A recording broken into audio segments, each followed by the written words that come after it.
আপনারা যেখানেই থাকুন আমার সংবাদটি শুনে যাবেন। হাসবেন না কেউ আপনারা। দর্শক শ্রোতা, একটু আমরা নীরবতা পালন করি, না হয় কিন্তু সংবাদের বিষয়বস্তু দেশের আবহাওয়ার খবর কিন্তু আমরা বুঝতে পারবো না। সকাল 1:35 খবর পড়ছি। বাণিজ্যিক কার্যক্রম 444 ধারায় 500 কিলোমিটার বেগে। আমি মদন মোহন মুরালী সেন। এবার বলছি সংবাদ শিরোনাম। কাহেতপাড়া বাজারে সিংহের গুহা দখল করতে গিয়ে কয়েক শত ছাগল হতাহত হয়। বেলতল নদীতে আগুন লেগে অনেক মাছ নিহত হয়। মশার লাথি খেয়ে আহত বুনো হাতি। প্রেমে ব্যর্থ হয়ে আত্মহত্যা চেষ্টা সকিনার দাদির পোষা মোরগ। এবার বিস্তারিত। কাহেতপাড়া বাজারের পাশে এক সিংহের গুহা দখল করতে যায় কিছু আহমক ছাগল। ছাগলের সাথে সিংহের সংঘর্ষ বাধে। কিছু ছাগল আহত হয় এবং কিছু ছাগল লেজ গুটিয়ে দৌড় দিয়ে জীবন বাঁচায়।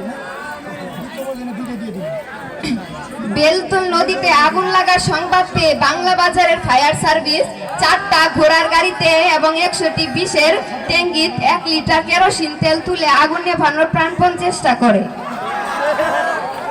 দীর্ঘ 5 মিনিট 62 সেকেন্ডে আগুন নিয়ন্ত্রণে আসে। কিছু মলা মাছ এবং টাকি মাছ আহত নিহত হয়। নিহত টাকি মাছকে বঙ্গোপসাগরে ছেড়ে দেওয়া হয় এবং আহত টাকি মাছ রহিমউদ্দির দাদির পাকের ঘরে আশ্রয় নিলে রহিমউদ্দির দাদির মাছগুলোকে গরম তেলে ভেজে ভর্তা করে। টয়লেটের বদনা নিয়ে মশা এবং হাতি ছোড়াছড়ি করতে গিয়ে মশার লাঠিতে বুনো হাতি মারাত্মকভাবে আহত হয়। এরপর হাতিকে চারালকান্দি জেনারেল হাসপাতালে ভর্তি করা হয়। আহত হাতি হাসপাতালে ভর্তি থাকা অবস্থায় নিখোঁজ হয়।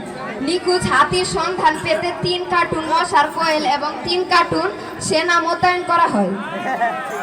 পরবর্তীতে নিখোঁজ হাতির সন্ধান পাওয়া যায় নায়েব আলীর ভুট্টা খেতে। উত্তরপাড়ার সংবাদদাতা কচুর ক্ষেত থেকে আমাদের জানান যে পাশের বাড়ির সলিমউদ্দির দাদির অবিবাহিত মুরগিকে প্রেমের প্রস্তাব দেয়।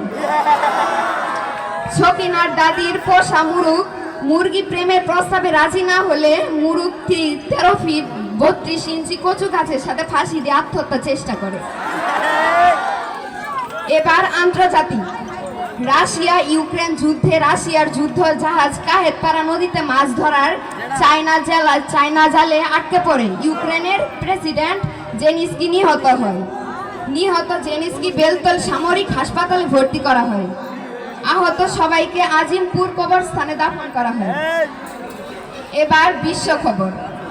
বিখ্যাত কাঠমিস্ত্রি আব্দুল বারেক পাঠাকে নোবেল কমিটি নোবেল পুরস্কার দিতে সম্মতি হয়েছেন।